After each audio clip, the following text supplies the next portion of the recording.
नमस्कार दोस्तों, स्वागत है आपका आज के एपिसोड में। आज का जो हमारा टॉपिक है वो बेहद इंपॉर्टेंट है इस लिहाज से भी क्योंकि हाल ही में यूएनईपी की मीथेन उत्सर्जन को लेकर के रिपोर्ट आई है और इस रिपोर्ट में क्या क्या बातें कही गई हैं हम आगे विस्तार से समझेंगे। लेकिन आगे बढ़ने से पहले आपको बता दें कि आज का जो टॉपिक है वो आपका जीएस पेपर 3 एनवायरमेंट से संबंधित है। तो चलिए फिर बिना किसी देरी के शुरुआत करते हैं और सबसे पहले देख लेते हैं हालिया घटनाक्रम। तो जैसे कि हमने डिस्कस किया कि हाल ही में संयुक्त राष्ट्र पर्यावरण कार्यक्रम, जिसे कि संक्षिप्त में यूएनईपी भी कहा जाता है, इसकी एक रिपोर्ट आई है जिसका नाम है ग्लोबल मीथेन स्टेटस रिपोर्ट 2025 और इसके अनुसार ये कहा गया है कि भारत में फसल अवशेष जलाने से, यानी कि जो पराली जैसी फसलें हैं उनको जलाने से उत्पन्न मीथेन उत्सर्जन का वैश्विक हॉटस्पॉट बन गया। यानी कि भारत में फसल अवशेष जलाने की वजह से ये मीथेन उत्सर्जन का वैश्विक हॉटस्पॉट बनता जा रहा है। तो अब आगे बढ़ेंगे और इससे संबंधित कुछ और बिंदुओं पर भी चर्चा करेंगे, लेकिन उसके पहले हम जानेंगे मीथेन उत्सर्जन के बारे में। तो आपको बता दें कि मीथेन, जिसे कि CH4 भी कहा जाता है, ये ग्रीन हाउस गैस है और कार्बन डाइऑक्साइड के बाद वैश्विक तापन का दूसरा सबसे बड़ा योगदान करता है। और इसी के साथ इसकी क्षमता की भी बात कर लेते हैं तो ये कार्बन डाइऑक्साइड की तुलना में 20 साल की अवधि में 80 गुना अधिक गर्मी सोखने की क्षमता रखता है। और आपको बता दें कि 2020 के बाद से वैश्विक मीथेन उत्सर्जन में वृद्धि देखने को मिली है और ऐसा अनुमान है कि 2030 तक 369 मिलियन टन तक ये पहुंच जाएगा। तो ये डेटा समझने के बाद आगे बढ़ते हैं और समझ लेते हैं कि भारत में मीथेन उत्सर्जन की क्या स्थिति है।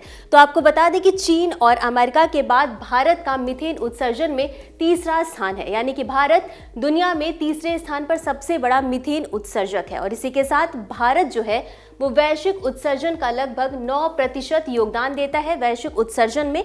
और आपको बता दें कि 2020 में 31 मिलियन टन उत्सर्जन हुआ था भारत से। अब प्रमुख स्रोत की बात कर लेते हैं कि किन किन क्षेत्रों से, किन किन एरिया से जो है कि उत्सर्जन हो रहा है। तो सबसे पहला है आपका कृषि क्षेत्र से लगभग 73.96% मीथेन उत्सर्जन हो रहा है।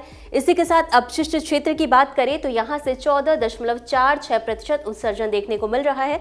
और इसी के साथ ऊर्जा क्षेत्र की बात करें तो ऊर्जा क्षेत्र से लगभग 10.62% मीथेन का उत्सर्जन हो रहा है।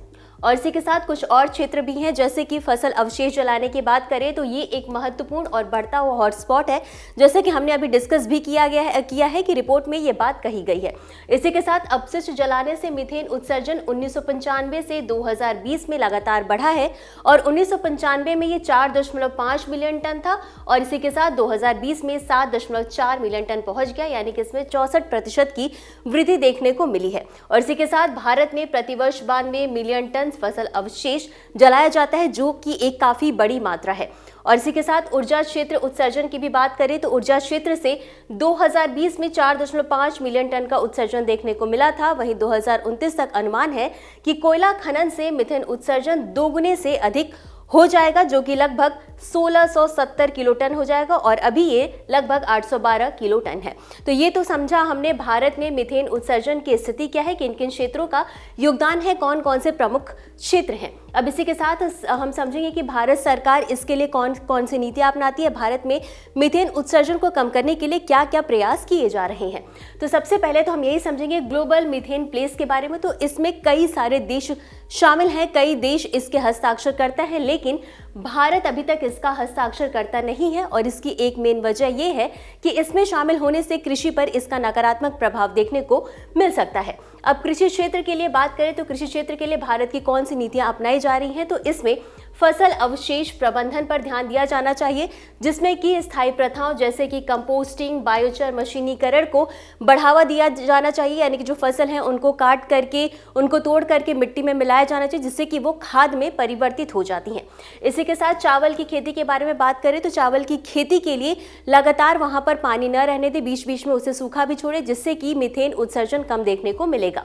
इसी के साथ पशुधन प्रबंधन के लिए राष्ट्रीय पशुधन मिशन के तहत नस्ल सुधार, यानी जो पशु हैं उनकी नस्ल में सुधार करने की आवश्यकता है और उनके लिए संतुलित राशनिंग, यानी कि प्रॉपर चारा वगैरह की व्यवस्था करनी चाहिए, जिससे कि मीथेन उत्सर्जन में कमी देखने को मिलेगी। इसी के साथ जैविक कचरा प्रबंधन की बात करें तो इसमें गोबर धन योजना और राष्ट्रीय बायोगैस और जैविक खाद कार्यक्रम के द्वारा जैविक कचरा का प्रबंधन किया जा रहा है, जैविक खाद बनाया जा रहा है। और अगला है कोयला खदान मीथेन की बात करें तो इससे उत्सर्जन में 35% तक कमी की क्षमता है अगर इसको नियंत्रित किया जाए तो, जिससे कि $980 मिलियन USD की बचत संभव होगी। तो ये तो हमने समझा भारत की नीतियों के बारे में सभी क्षेत्रों में। अब समझेंगे कि COP30, आप सभी को पता है कि COP30 का आयोजन अभी ब्राजील में हुआ था और इसमें भारत का क्या पक्ष रहा, भारत का क्या वक्तव्य रहा, इसे भी हम एक बार ही समझ लेते हैं। तो सबसे पहले तो हम यही बात करें, COP30 में ग्लोबल मीथेन स्टेटस रिपोर्ट जारी की गई है COP30 में, और आपको बताना है कि ये ब्राजील के किस शहर में आयोजित किया गया है COP30। और इसी के साथ इसमें यह भी कहा गया है कि वैश्विक मीथेन में कमी की धीमी प्रगति को उजागर किया गया है। यानी कि COP30 में ये जो ग्लोबल मीथेन स्टेटस रिपोर्ट जारी की गई है उसमें यह कहा गया है कि मीथेन उत्सर्जन बहुत धीमी गति से उस पर नियंत्रित हो रहा है, उसे नियंत्रित करने की आवश्यकता है। और इसी के साथ भारत का पक्ष देखें तो भारत ने COP30 में NDP में अपने मीथेन का सीधा कोई उल्लेख नहीं किया गया है, इसकी तरफ से कोई भी उल्लेख नहीं मिला है। अब इसी के साथ हम इसमें यह भी देखते हैं कि प्रमुख चुनौतियां कौन कौन सी हैं भारत के समक्ष। तो सबसे पहला तो यही है कि नीतिगत अंतराल, यानी कि भारत में कृषि क्षेत्र में मीथेन शमन के लिए समर्पित कोई राष्ट्रीय नीति नहीं है, राष्ट्रीय नीति का अभाव है। और अगला है डेटा और निगरानी, यानी कि मीथेन उत्सर्जन इन्वेंट्री और निगरानी प्रणालियों को मजबूत करने की आवश्यकता है। टेक्नोलॉजी के माध्यम से ये हमें देखना होगा कि मीथेन उत्सर्जन जो है वो किन क्षेत्रों से कितना हो रहा है, ताकि हम जब हमारे पास प्रॉपर डेटा रहे तो उसको उत्सर्जन को नियंत्रित कर सके। और अगला है वित्त और प्रौद्योगिकी, यानी कि विकासशील देशों के पास अभी भी वित्त नहीं है, प्रौद्योगिकी नहीं है, जिससे कि वो मीथेन उत्सर्जन को नियंत्रित कर सके। और अगला है जागरूकता, यानी कि फसल अवशेष जलाने के लिए विकल्पों के बारे में किसानों को जागरूक करने की आवश्यकता है कि वो फसल अवशेष जलाए नहीं बल्कि उन्हें काट करके मिट्टी में ही दफना दें, जिससे कि वो खाद में परिवर्तित हो जाए। और इसी के साथ कृषि अपशिष्ट प्रबंधन और ऊर्जा क्षेत्रों में भी एक प्रॉपर रणनीति यानी एकीकृत रणनीति अपनाने की आवश्यकता है। तो ये था हमारा आज का पूरा डिस्कशन का टॉपिक। अब इसी के साथ आगे बढ़ते हैं और देख लेते हैं इससे संबंधित अभ्यास प्रश्न को। प्रश्न है, संयुक्त राष्ट्र पर्यावरण कार्यक्रम यानी UNEP द्वारा हाल ही में जारी ग्लोबल मीथेन स्टेटस रिपोर्ट 2025 के संदर्भ में निम्नलिखित कथनों पर विचार करें। कथन 1, भारत दुनिया का सबसे बड़ा मीथेन उत्सर्जक है। कथन 2, इस रिपोर्ट के अनुसार फसल अवशेष जलाना मीथेन उत्सर्जन का एक उभरता हुआ वैश्विक हॉटस्पॉट बन गया है।